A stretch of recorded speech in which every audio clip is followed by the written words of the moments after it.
She blew out all 4 tires on her luxury SUV the moment she tried to claim my family's hunting trail as HOA property. But that wasn't even the craziest part. Because a few weeks later, I discovered a secret shack deep in my woods full of illegal transmission equipment humming like a prison break operation, and the woman running it was the same HOA president who tried to fine me for having a rural-looking mailbox. I'm not exaggerating when I say this. She almost took everything from me, land, peace, legacy. And I almost let her.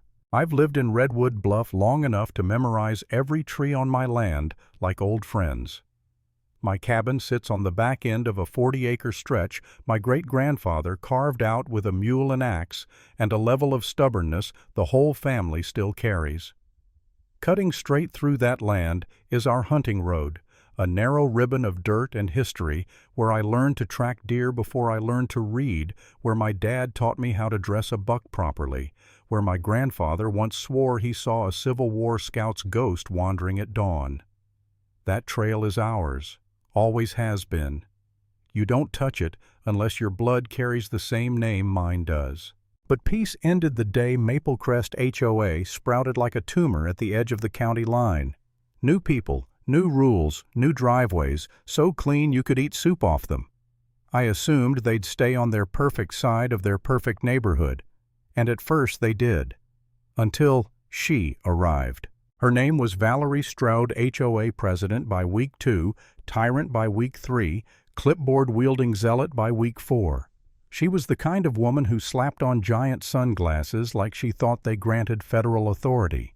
She'd march down the sidewalk in branded HOA polos, tapping her laser measurer against people's fences as if scanning for sin. The first time she came to my place, she pointed that little red dot at my bird bath, muttering about regional symmetry standards. The second time, she zip-tied a bright orange citation to my door, claiming my fence posed an optical hazard. The nearest jogger was a mile away, but sure, why not? I ignored her because sometimes the best way to deal with a mosquito is to let it buzz itself tired. But the third time she drove her shiny white Audi Q7 straight onto my hunting road, crushed my turkey decoy flat, rolled down her window, and announced, "This land falls under HOA jurisdiction now." And she said it with the casual confidence of someone ordering a latte. I stood there holding a half-dressed deer leg in my hands, sleeves stained red, trying to process how a woman who'd lived here for 8 months thought she suddenly owned a road my family had guarded for generations. Something in my spine snapped. Not loudly, not violently, just enough for me to realize I had 2 choices: lose my freedom or lose her tires. And trust me, I chose the one that made more sense. That night in my workshop with bourbon burning warm in my chest, I welded together a spike strip out of rebar, bent nails, broken saw blades, and the rusty head of an old rake. It looked like a medieval porcupine that hadn't had a good day in years. Before dawn, I buried it under a thin layer of dirt across the one spot I knew she'd drive over. Because Valerie was predictable in the way malfunctioning Roombas are predictable. They go where they shouldn't, but always in the same pattern. At exactly 9:43 a.m., her Audi roared down my road, opera music blasting like she was performing for the trees. Then pop, another pop, a third one, a fourth, 4 beautiful, righteous explosions of justice. Her car sagged like a wounded beast. She stumbled out, sunglasses, crooked hands flailing, staring at her shredded tires like they had personally betrayed her. I sipped my coffee behind a garden gnome and savored the silence. But tyrants, real tyrants, don't retreat. They escalate. The next morning, a security camera appeared on a pine tree across from my cabin, its red light blinking toward my porch like an accusation. Then came an email from the HOA about disturbing gestures, which probably referred to the middle finger I gave that camera before finishing my morning coffee. Then a citation calling my father's handmade cedar mailbox a rural visual threat. Then another one for my hammock. Then one for my outdoor seating. I fought back with humor at first.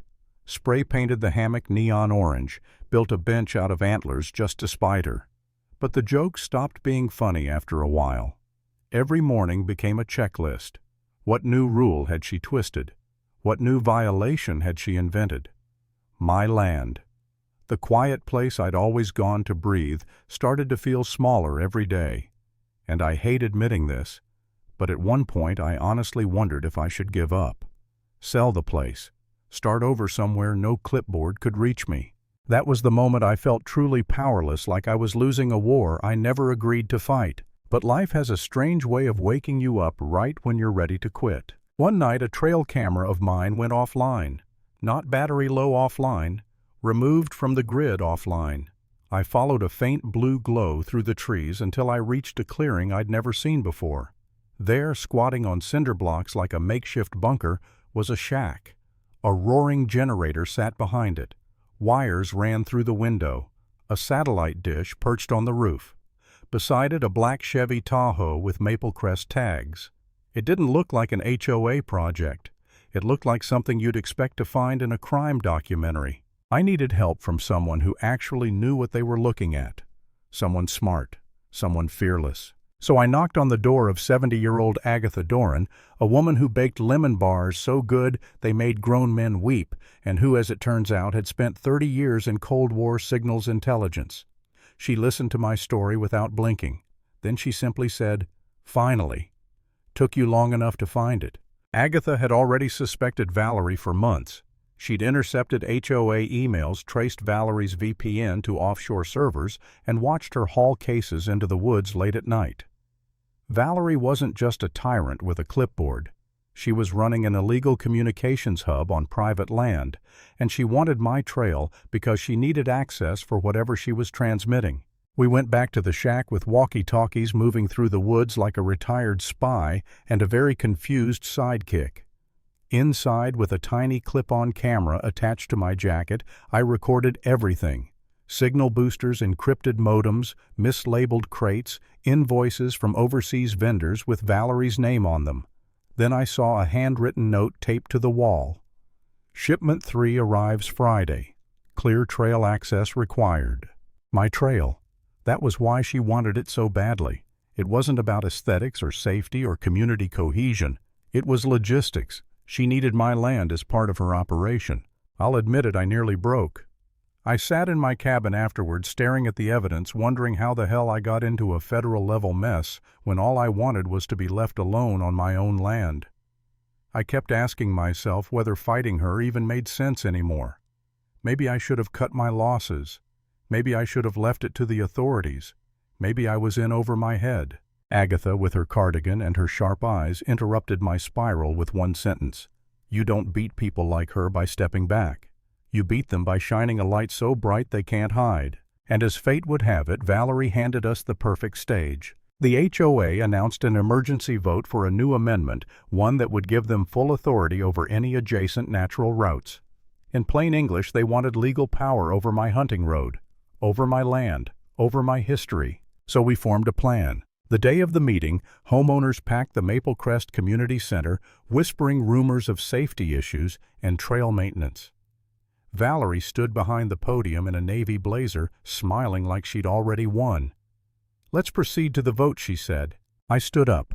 "I have an objection." Her smile cracked. Agatha dimmed the lights and fired up a projector we'd hauled in on a trailer. The first image flashed onto the wall, the shack in all its illegal plywood generator-powered glory.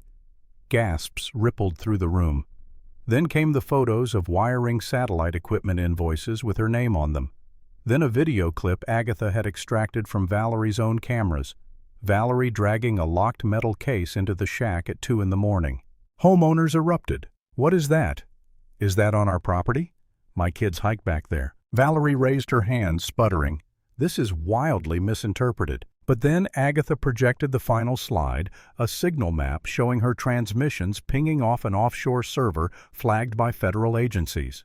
Dead silence. Right on cue, a black SUV screeched to a stop outside. 2 men in suits walked in, badges glinting. Mrs. Valerie Stroud, the taller one, said, "We need to speak with you regarding unauthorized signal distribution and illegal equipment imports." The room exploded. People shouted. Someone fainted. Tony, from 3 houses down, filmed the whole thing, whispering, "Dude, this is wild." Valerie stared at me as the agents escorted her out, an expression somewhere between hatred, humiliation, and the realization that her clipboard couldn't save her anymore. And just like that, the tyrant of Maple Crest was gone. The board dissolved. The citations vanished. Federal crews tore down her shack plank by plank.